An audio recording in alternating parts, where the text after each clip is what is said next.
This is how you report sexual harassment in the workplace. My name is Juratovac, and you can find me online at Adam J. the Lawyer, and I'm an employment lawyer in San Jose, California. There have been a lot of videos lately going viral where women are discussing the experiences they've had regarding sexual harassment in the workplace. A lot of the stories that are coming out are of women who are being sexually harassed at work, who are also complaining of that sexual harassment and having their management turn a blind eye or actually retaliating against the complainer, the woman who's being sexually harassed. So I've been in discussions with Alex Serves T, and I wanted to make this video to show and detail exactly what sexual harassment is and how people can report sexual harassment to their management in a way that will be preserved. So what's sexual harassment? Sexual harassment is any harassment based on someone's gender, or it can be an unwanted sexual advance or unwanted sexual conduct in the workplace. For example, the submission to the advance or conduct is made explicitly or implicitly a condition of employment, meaning that if you don't participate in this, then I'm not going to hire you. The second thing could be submission to or rejection of the advance or conduct is used as a basis for employment decisions. And I'm going to get into this a little bit later, but what that also means is, hey, if you're going to participate in this conduct, I'm going to promote you. And the same goes conversely. If you don't participate in this conduct, I'm going to demote you or fire you. Third way is the advance or conduct unreasonably interferes with an employee's work performance by creating an intimidating, hostile, or offensive work environment. So just imagine with this sexual conduct is around you so frequently throughout the day that it actually interferes with your work. Sexual harassment in the workplace exists in two forms. Number one, quid pro quo sexual harassment. And number two, hostile work environment sexual harassment. Let's discuss quid pro quo sexual harassment. What quid pro quo means in Latin is this for that. So just imagine if you are required to participate in sexually harassing conduct in order to receive a raise. That's quid pro quo sexual harassment. Or on the inverse, if by failing to participate in sexually harassing behavior and sexually harassing conduct, then you are subject to a detriment in the workplace. Now imagine if a manager asks you out on a date and then you turn down that manager. And because you turned down that manager, you were demoted, you were given worse work hours, or you were even fired. That is quid pro quo sexual harassment. Let's talk about hostile work environment sexual harassment. For hostile work environment sexual harassment to be present, there needs to be 4 elements. Number 1, that conduct must be unwelcome. Number 2, that conduct must be based on a protected class, for example, sex or gender. Number 3, the actions need to be attributable to the employer. And number 4, the conduct must be so severe or pervasive throughout the employment to affect the employee's work environment or work product. One lesser known fact is, for a hostile work environment to be present, the individual who's experiencing the hostile work environment does not need to be the target of the sexual conduct.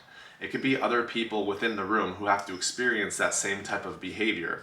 And through experiencing that same type of behavior, a hostile work environment is created around them. 2 examples of what a hostile work environment can look like is if you are always in group communications and group conversations and someone always turns those conversations into sexual topics.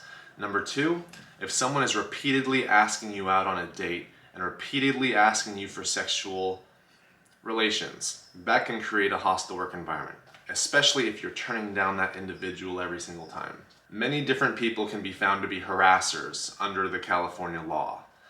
Managers can be harassers, owners can be harassers, coworkers, vendors, and even clients and customers can be found to be harassers. Sexual harassment comes in many forms and is not limited to physical touch.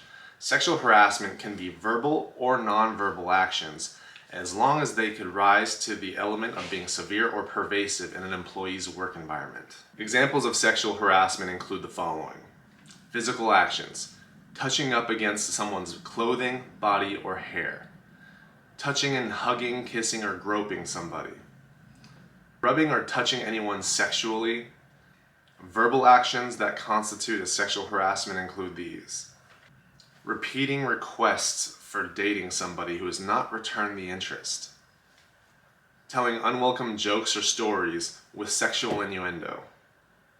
initiating unwelcome flirtations, making or using derogatory epithets, slurs, or other verbiage, making graphic commentaries about an individual's appearance or body, or using comments that could be seen as belittling, such as honey, sweetheart, baby, or that lady supervisor. Sexual harassment also includes nonverbal actions, such as looking at somebody up and down and licking your lips, blocking or impeding somebody's movement, following someone inappropriately, giving unwelcome gifts, making sexual gestures, displaying sexual pictures, comics, or cartoons in the workplace, or even blowing kisses, winking, and doing other types of inappropriate behavior in the workplace. And this is something that's important for everyone to know. The harasser's intent is irrelevant. Sexual harassment can be unlawful, even if the harasser does not intend it to be sexual, because sexual harassment is perceived in the eyes of the harassee, not the harasser. And to say that in another way, sexual harassment is seen through the eyes of the woman, not the man. Although a large majority of sexual harassment occurs when a man is sexually harassing a woman, gender is also irrelevant. A man can sexually harass another man, a woman can sexually harass another woman, and a woman can sexually harass a man. No person should go to work and have to worry about being sexually harassed. No person should go to work worrying about being discriminated against in the workplace. So if these things happen to you, you do have recourse, and there are ways for you to protect yourself. And here are 5 things you can do to report sexual harassment in the workplace. Number 1, I recommend beginning a work journal, meaning that you write down the date, the time, what happened, and who witnessed that sexual harassment. Number 2, I recommend that you write a written letter to your manager complaining about the sexually harassing behavior. Include facts and details about that sexual harassment. Number 3, before you mail that complaint to your manager, take a picture of that complaint and email it to yourself, and then you'll always have a record of the complaints that you make to management. Number 4, once your management turns that complaint over to HR and HR gives you a call, also take notes about what occurred during that phone call. You should write down the date, the time, who you spoke with, and what you discussed on that phone call, and keep that in your work journal. Number 5, even though you are having conversations with the management and HR about the complaint, you are the person who needs to keep notes. You are the person who needs to keep records. Because if something happens to you because you made that complaint, for example, after you make a complaint about sexual harassment and you get retaliated against or you get terminated, it's up to you to keep track of all the conversations that you had with the management and how you actually complained. Because if you try to get that information from them, they might lose it. And this is also the hardest part. When you are a victim and when you are experiencing sexual harassment in the workplace, there's a lot of reasons why people don't speak up. There's a lot of reasons why people don't speak up in the moment. Sometimes it's because we've been trained that whenever we start speaking up for ourselves, whenever we're being a victim of sexually harassing behavior, and we reject the other individual, we don't know how they're going to behave. We don't know how they're going to act. And that's one of the hardest things it is for me to see when I understand why individuals don't speak up in the moment. They don't want to be physically attacked. But I want to encourage you that when something like that happens, say, no, stop. There's nothing wrong with saying that. And if you're experiencing sexually harassing behavior and you do not want to stick up for yourself in a very aggressive way like that, one thing that you could say is, that's really inappropriate. I don't know how you could think I thought that was funny. My name is Adam Juratovac, and you can follow me on social media at Adam J the Lawyer. And I want to give a special thank you to Alex Serves T for speaking out and speaking up for women everywhere.